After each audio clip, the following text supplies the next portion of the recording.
हमें रोज को दिखाया जाता है जो कि बिल्कुल मरने के करीब थी। उसे बहुत से लोग एक एलियन शिप से निकाल कर आए थे और शायद यही उसकी बीमारी की वजह थी। जिसके बाद सीन्स एक जेल की तरफ शिफ्ट होते हैं जहाँ पर हमें ट्रेंट नाम के एक लड़के को दिखाया जाता है। मार्क जो ट्रेंट के फादर थे वो उसे यहाँ से छुड़वाने आए थे और हमें पता चला था कि वो भी एक्स डिटेक्टिव हैं। वो अपने बेटे की इन हरकतों से बहुत तंग आ चुके थे, इसीलिए वो अपने फ्रेंड से उसे लॉकअप में बंद रहने का ही कहते हैं। पर मार्क के फ्रेंड उन्हें समझाते हैं कि ऐसे नहीं करना चाहिए, हमें उसे एक और वार्निंग देनी चाहिए। जिस बेसिस पर अब ट्रेंट लॉकअप से बाहर निकल आया था। लेकिन यहाँ पर ट्रेंट और मार्क का रिलेशन कुछ अच्छा फील नहीं हो रहा था। जिसके बाद उन दोनों को हम एक ट्रेन में देखते हैं जहाँ पर ट्रेंट अपने फादर मार्क को बता रहा था कि उसने जो कुछ भी किया था वो मजबूरी में किया था, क्योंकि लोग उसे और उसके फादर को बुरा कह रहे थे, जिसके रिजल्ट में उसे गुस्सा आ गया था। इसीलिए उसने उन सब लड़कों की पिटाई की थी। और अब ट्रेंट की बात सुनकर मार्क को गुस्सा नहीं आया था, बल्कि उसे अपने बेटे पर प्राउड हुआ था, क्योंकि वो ये बात समझ गया था कि उनका बेटा अपनी हिफाजत खुद कर सकता है। अब उनकी बातों के दरमियान ट्रेंट को एक जोरदार झटका लगता है और ट्रेन वहाँ पर रुक जाती है। मार्क जो कि एक डिटेक्टिव था वो जल्दी से ट्रेन ऑपरेटर के पास जाता है, जिसके पास जाने पर उसे पता चला था कि ट्रेन का रेडियो भी काम नहीं कर रहा। और उसी दौरान हमें ट्रेन के बाहर का सीन दिखाया जा रहा था जहाँ आसमान में बहुत सी ब्लू लाइट्स उड़ती हुई नजर आ रही थी। और यहाँ ट्रेन के अंदर जैसे ही ट्रेन को दूसरा झटका लगता है तो इस मर्तबा सारे के सारे पैसेंजर्स बहुत ज्यादा घबरा चुके थे। ट्रेन ऑपरेटर जल्दी से सब लोगों को काम डाउन करने की कोशिश करती है और अब ट्रेन के रेडियो में से एक आवाज आती है। सब लोगों को वार्न किया जा रहा था कि बाहर नजर आने वाली ब्लू लाइट की तरफ कोई भी ना देखे, इसीलिए ट्रेन ऑपरेटर लोगों को ट्रेन से बाहर ना निकलने का भी कह रही थी। लेकिन पैसेंजर्स उनकी बात नहीं सुनते, बल्कि खुद ही ट्रेन छोड़ने का फैसला कर लेते हैं। सब लोग मार्क के पीछे पीछे अंडरग्राउंड ट्रैक से होते हुए एक सबवे स्टेशन तक पहुंचे थे, जहाँ से हमें एक कैबिन के पीछे से वही ब्लू लाइट आती हुई नजर आ रही थी जो लाइट हमने पहले आसमान में देखी थी, जिस पर अब ट्रेंट और एक लड़की की नजर पड़ जाती है। और वो लोग उस लाइट से पोसेस होकर अब उनके पीछे पीछे थे। लेकिन यहाँ पर खुशकिस्मती से मार्क आकर अपने बेटे को बचा लेता है। यहाँ पुलिस स्टेशन के अंदर हम मार्क के फ्रेंड को देख रहे थे, जो पुलिस स्टेशन को देखकर हैरान था, क्योंकि वहाँ पर कोई भी नहीं था। और तभी यहाँ पर अब उसकी कोलीग आती है, जिसके साथ मिलकर वो सिचुएशन का पता लगाने चाहता है कि आखिर यहाँ पर चल क्या रहा है।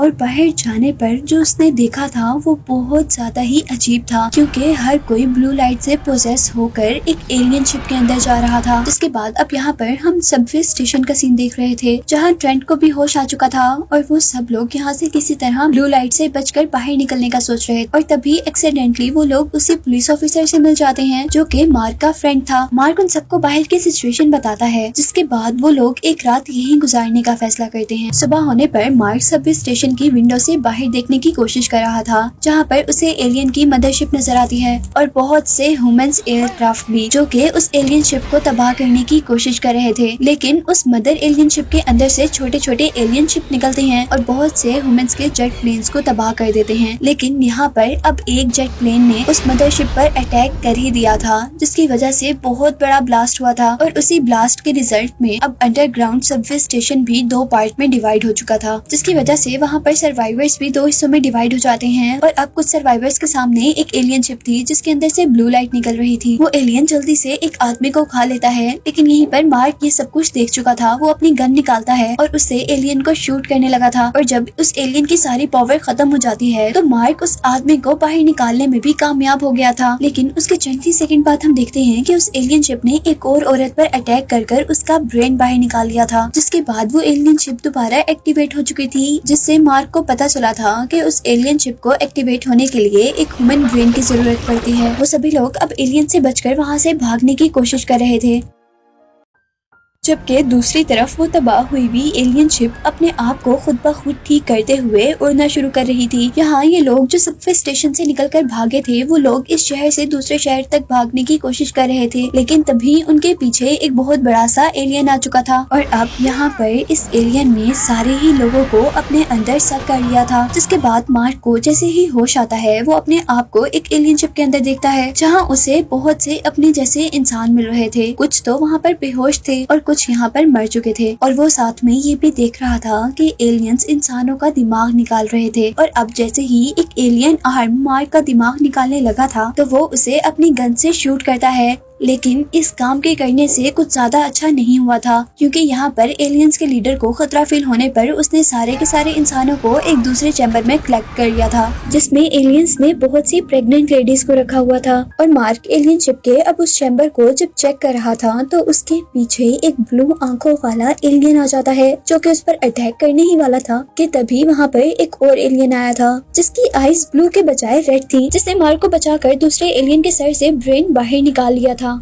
जिसके बाद मार्क उस अच्छे एलियन का पीछा करता है और एक ऐसी लेडी के पास पहुंचता है जो कि एक बेबी को बर्थ देने वाली थी। और इस काइंड हार्टेड एलियन के बारे में हमें ये पता चला था कि असल में वो भी इंसान था जिसका ब्रेन निकाल कर एक एलियन के अंदर लगा दिया गया था। लेकिन जैसे ही उसने देखा था कि उसकी वाइफ जिंदा थी तो उसने किसी न किसी तरह इस एलियन बॉडी पर अपना कंट्रोल बना लिया था, ना कि बाकी एलियंस की तरह जिन्होंने इंसानों के ब्रेन्स पर कंट्रोल किया था। उस लड़की के पास अब एक बेबी गर्ल की बर्थ हुई थी, जिसके बाद वो लड़की तो मर जाती है, लेकिन मार्क उस अच्छे एलियन से प्रॉमिस करता है कि वो उसकी बेटी को सही सलामत इस एलियन शिप से बाहर ले जाएगा और उसके बाद वो पूरी जिंदगी उसका ख्याल भी रखेगा। और साथ ही हमें उस आदमी का ये प्लान भी पता चला था कि वो इस एलियन शिप को तबाह करने का सोच रहा है। और अब आखिरकार वो कंट्रोल रूम तक पहुंच ही जाते हैं, जहां अब एलियंस का लीडर उनके सामने आया था। इसीलिए वो अच्छा एलियन मार्क और अपनी बेटी को एक दूसरे चैम्बर में भेज देता है, जिस चैम्बर में जाने पर हमें दिखा था कि वहाँ पर ट्रेंट यानी मार्क का बेटा और उसका साथी भी अभी जिंदा थे और वो यहाँ इस एलियन शिप से बचकर निकलने की कोशिश कर रहे थे। यहाँ ट्रेंट अपने एक और साथी को बचाने वाला था, लेकिन बदकिस्मती से उनके पीछे एक एलियन आ जाता है जो कि ट्रेंट को पकड़कर मार देता है। और ये सब अब मार्क भी देख चुका था, उसने अपने बेटे को मरते हुए देखा था, इसलिए वो गुस्से में था और वो अब जाकर उस एलियन को अपने उस हैंड से मारता है जिस हैंड पर अच्छे एलियन ने एक एलियन वेपन लगाकर उसे दिया था। और अब जो आदमी ट्रेंट के साथ बच चुका था, जिसे हमने ट्रेंट के साथ जिंदा देखा था, वो उस बेबी गर्ल को बचाने के लिए आगे बढ़ रहा था, जबकि दूसरी तरफ एलियन लीडर की उस अच्छे लीडर के साथ लड़ाई हो रही थी। यहाँ एलियन लीडर और अच्छे लीडर की लड़ाई के दौरान अच्छा लीडर बिल्कुल मरने के करीब था और इस सब के दौरान मरते हुए उस अच्छे लीडर को इतना मौका मिल गया था कि वो अपनी अंदर बची हुई सारी एनर्जी एलियन शिप के अंदर डालकर उसे तबाह कर दे। और उस शिप के तबाह होते हुए ट्रेंट को भी इतना मौका मिल चुका था कि वो बेबी गर्ल को लेकर शिप के तबाह होने से पहले ही वहाँ से बाहर निकल जाए। जिसके बाद अब हम शिप के बाहर का सीन देख रहे थे, जहाँ शिप तबाह हो चुकी थी और एक जंगल में गिरी थी। यहाँ पर मार्क, बेबी गर्ल और एक ट्रेन ऑपरेटर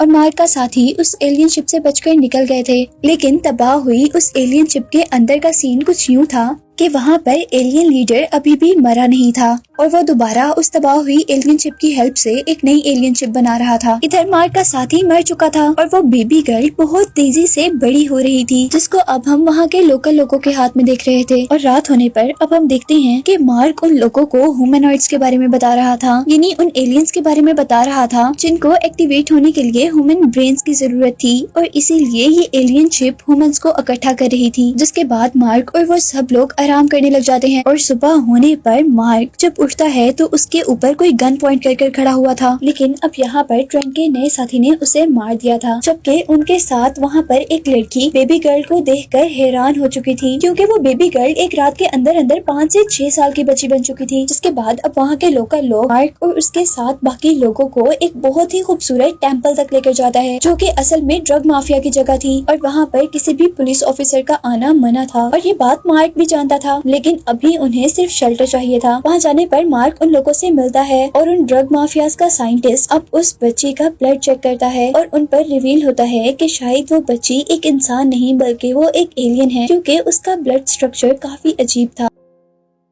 और ये बात सुनते ही उनमें से एक लड़की अब उस बेबी गर्ल को मारने वाली थी, क्योंकि उसको लगता है कि वो भी एक एलियन है और वो हमें मार सकती है। लेकिन मार्क जल्दी से जाकर उस बेबी गर्ल को बचा लेता है और वो उनसे कहता है हो सकता है ये बच्ची हमें एलियंस के साथ लड़ने में हेल्प करे और इस तरह हम उन्हें हरा सकें। उन सबकी बातों के दौरान अब साइंटिस्ट भी हिस्सा लेता है और वो सबको बताता है कि ये बच्ची बहुत ही जल्दी मर जाएगी, क्योंकि वो जितनी जल्दी से ग्रोथ कर रही है उतनी जल्दी से उसके सारे सिस्टम्स खत्म हो जाएंगे और अब उसे जिंदा रखना रखने के लिए किसी और के ब्लड की जरूरत थी और ये ब्लड उसे मार देता है। जिसके बाद यही से सीन कट होता है और हमें उस लड़की को दिखाया जाता है जिसे हम मूवी के ओपनिंग सीन में देख रहे थे, जो लड़की बेड पर थी और जिसका नाम रोज था। और यहाँ उस लड़की को अब होश आ चुका था और इस तरह लग रहा था कि जैसे उस लड़की को कुछ पता है और वो कुछ याद करने की कोशिश कर रही है। जिसके बाद सीन दोबारा टेम्पल में शिफ्ट होते हैं, जहाँ अब हम उस बच्चे को देख रहे हैं जो कि पहले से काफी अच्छी नजर आ रही थी। और अब यहाँ पर साइंटिस्ट ने एक ऐसा एक निकाला था जो कि एलियंस का था और उसमें से ब्लू लाइट्स भी निकल रही थी। साइंटिस्ट सबको बता रहा था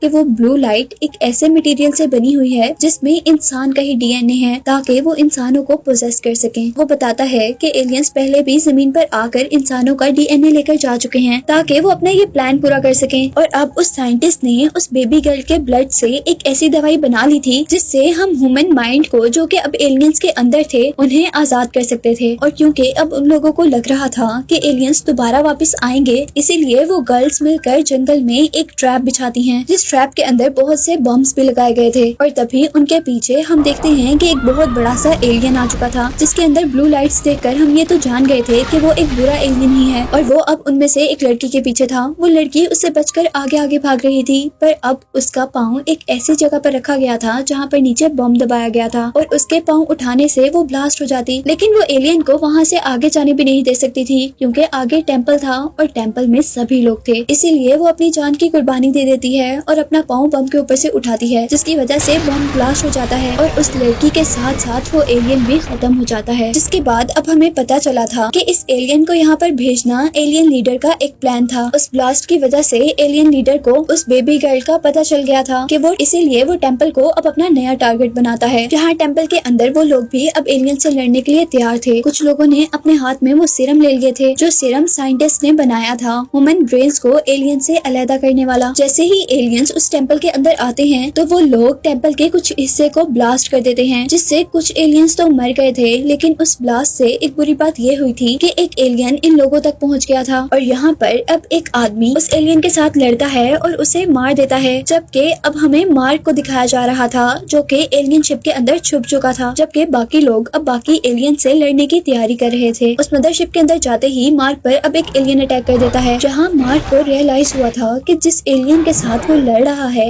उसके अंदर ट्रेंट का, यानी उसके बेटे का ही ब्रेन है। इसलिए मार्क उस एलियन को वो सीरम इंजेक्ट कर देता है, जो सीरम साइंटिस्ट ने बनाया था, जिसकी हेल्प से अब मार्क के ब्रेन के ऊपर से एलियन का कंट्रोल खत्म हो चुका था। उस मदरशिप से बाहर अब हम देख रहे थे कि एक बहुत बड़ी मशीन, जिसे अब एलियन लीडर ही कंट्रोल कर रहा, उसने वहाँ टेम्पल में तबाही मचाना शुरू कर दी थी। और इस बड़ी सी एलियन मशीन से लड़ते हुए यहाँ पर एक आदमी मारा गया था, जिसकी मौत के बाद अब यहाँ पर सारे लोग दोबारा मिल चुके थे और इस बार उन्हें एलियन से लड़ना आ भी गया था। वो लोग बहुत तेजी से एलियंस को मार रहे थे। छोटे छोटे एलियंस को मारने के बाद यहाँ पर इन सभी लोगों का एक बहुत बड़े एलियन से मुकाबला हो रहा था, जिसके बारे में हमें पता चला था कि ये एलियन लीडर ही है। लेकिन अब एलियन लीडर पर दूसरा एलियन अटैक कर देता है, क्योंकि उस एलियन के अंदर ट्रेंट का माइंड था। मार की वजह से ट्रेंट के ब्रेन के ऊपर से एलियंस का कंट्रोल खत्म हो चुका था, इसीलिए तो वो एलियन लीडर से लड़ने के लिए आया था। लेकिन उसे यहाँ पर एलियन लीडर को मारने में ये मुश्किल हो रही थी कि उसका लॉन्चिंग सिस्टम खराब था, जिसे वो बेबी गर्ल जाकर ठीक कर देती है। जिसके बाद ट्रेंट उस एलियन लीडर को शूट करता है और आखिरकार वो एलियन लीडर मारा जाता है। एलियन लीडर के मरने की वजह से जहाँ जितने भी एलियंस थे उनका सारा कंट्रोल ह्यूमन ब्रेन्स के ऊपर से खत्म हो चुका था और उनके अंदर से निकलने वाली ब्लू लाइट रेड लाइट में चेंज हो चुकी थी, जो इस बात का साइन था कि उन्होंने दोबारा अपना इंसानी दिमाग वापस पा लिया है। तो ह्यूमंस और इन एलियंस की जंग खत्म हो चुकी थी, जिनमें ह्यूमंस जीत गए थे। और जाहिर सी बात थी ये सब कुछ उस छोटी लड़की की वजह से हुआ था, जिसके ब्लड से उन्हें एक ऐसा सीरम मिला था जिसकी हेल्प से एलियंस का कंट्रोल इंसानों के दिमाग से खत्म हो रहा था। इसीलिए वो लोग उस बेबी गर्ल से बहुत ज्यादा खुश। और यहाँ पर एक लड़की उस बेबी गर्ल का नाम रोज रखती है और हम पर रिवील होता है कि मूवी के स्टार्ट में दिखाई जाने वाली ये लड़की रोज ही थी, जो कि अब एलियंस के प्लेनेट पर एलियंस की नस्ल को तबाह करने के लिए गई थी। और अब इस बैटल को दिखाते हुए ये मूवी एंड हो जाती है।